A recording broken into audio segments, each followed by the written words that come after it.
Hi, I'm Glyn Dewis and welcome to episode 42, and this week I want to show you a special effect in Photoshop for adding sunbeams or light rays.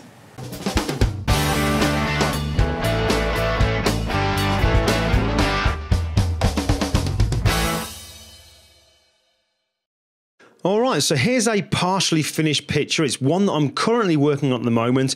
There's a lot more things that I want to do, like adding in some special effects like rain and then the final look.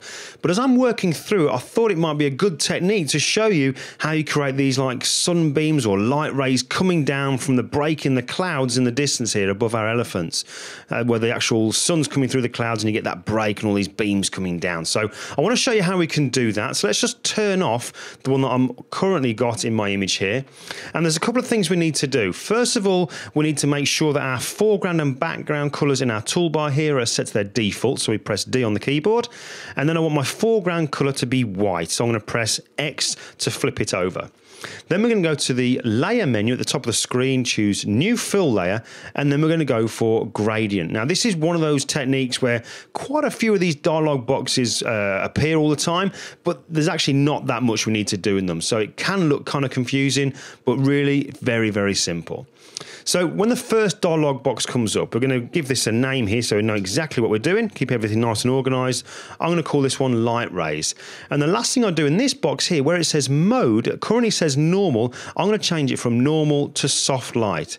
Now the reason I do that is I want to be able to see what the effect of this gradient is on my picture. I want to see what the effect it actually creates. If I leave it to normal, then I'm kind of creating a gradient. That's all I will see until I kind of like later on change the blend mode. I want to be able to see what it's doing at the time. Makes things a lot easier. So I'm going to change that blend mode to soft light, then click OK. Now when I do that, the gradient fill dialog box comes up, and this is where we can now start to make the magic happen, because in here we have a little box where it's labeled style. It's currently set to linear by default, but if we click on that there, we can change it to angle. Now that kind of looks weird at the moment, but it's definitely the right way that we want to be heading here, because now we're going to change the gradient. We're going to kind of mold it now to look exactly how we want it to look. And to change the gradient, we actually click on the gradient itself just here. So I'm going to click on the gradient to bring up the gradient editor. Now the first thing I do, about halfway down in this dialog box, it says gradient type. It's currently set to solid, and I'm going to change that now from solid to noise. And straight away it does look extremely weird. Obviously nothing like we want it to be. The light beams that we want to create are going to be well, just white light beams coming down. At the moment it's all gone very technicolor, so we need to get rid of all this color. The way we do that, where it says color model, it's currently set to RGB just here, so I'm going to click on that and change it to HSB, which is hue, saturation and brightness. And then to get rid of the colors, I'm just going to desaturate it by dragging the slider all the way over to the left hand side. So now I'm only left with black, grey and white. That's all it is. Now, before I do anything else, I'm going to click OK just for a moment, because when I have the gradient fill dialog box up on the screen, what it means is I can bring my cursor into my image, click and drag and move the gradient around. And you can see that I can do this all in real time. So I really do know how this is affecting the final look. Now, the middle of the gradient is kind of like starburst here in the middle.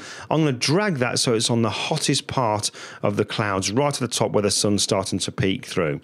So I'll put it right in the middle there.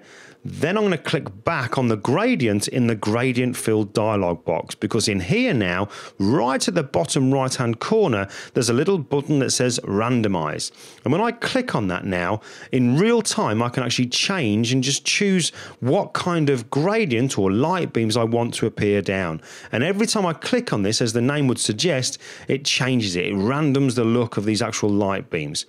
So let's just choose one for now. We'll go for something around about a couple more clicks maybe.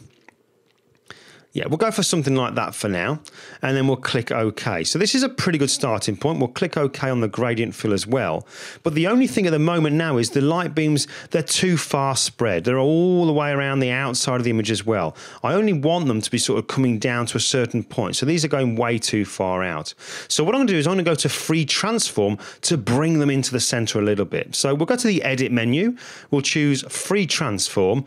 But straight away, this little box comes up telling me that I can't actually use it on this layer. It says could not transform because the initial bounding rectangle is empty. So to be able to use Free Transform to really shrink in these light beams here, what I'm going to do is change this layer to a smart object. And the way I do that is go to the flyout menu at the top of the layers panel on the right hand side, and just under halfway down it says convert to smart object. And that then changes this layer. We can tell by the little icon in the bottom right hand corner of the thumbnail now, that's changed that layer into a smart object, which means that I can now go to the Edit menu, choose Free Transform, and then the bounding box transform handles appear.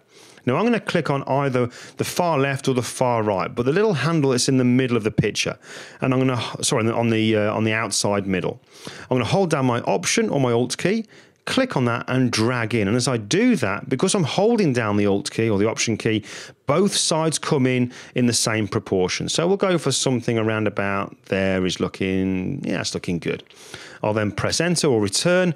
And now what we have is these very defined lines going around the outside. So to get rid of those, very, very simple. I'm just going to add a layer mask.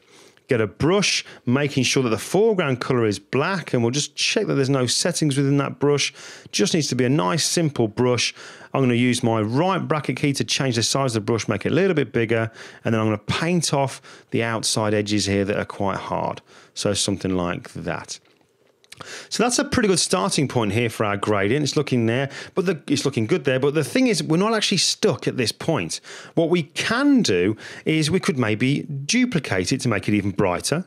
Or we could, because we actually converted it to a smart object, we can now double click on the thumbnail to bring up that gradient. Now it doesn't show it now on top of our image. Because it's a smart object, when we double click on it, it opens it up in a separate tab. But that's, it's not perfect, but it's still a great thing that allows us now to be able to change the actual gradient. So over in the Layers panel, I'll just double click on the gradient itself, then I'll click on the gradient within the gradient fill, and then I have access again to this randomize button so I can change the look of the gradient. In fact, I need to just sort of desaturate that all the way down. It wasn't completely all the way down. So we'll go for something like, let's go for that one there. We click OK, we click OK again, and then to apply this back into our image, we then go File and Close. And when we close it, Photoshop says, do you want to save it? And by saving it, it then updates it into our image in real time, like you can see. So there's our light rays coming down. And again, if you want them just a little bit brighter, you can duplicate that layer. And then again, as always, because they're on a layer, you've got the access to opacity at the top that you can then bring it down or actually increase it just to get the exact look that you want to have.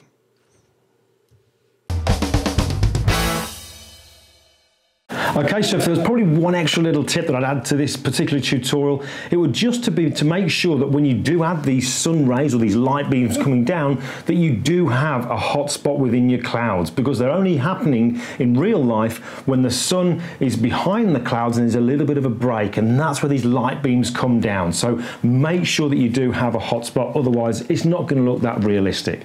Now in a couple of days time, I'm heading out to Photoshop World in Atlanta, so if you're there, definitely stop by and say hello, and also come along to the classes. I've got a number of classes each day. There's maybe 3 classes in total throughout the whole of the seminar there, but we'll also be on the expo floor, so definitely stop by and say hello. But in the meantime, you know the score, make sure that you subscribe to this channel. It's the support from you guys by subscribing to it, clicking like occasionally on a few videos, commenting, but also sharing it with other people that helps this channel to grow. So just by subscribing for free, you just get to know when there's new videos that have been posted each and every week. But hey, that's all for this week. I'll see you next time.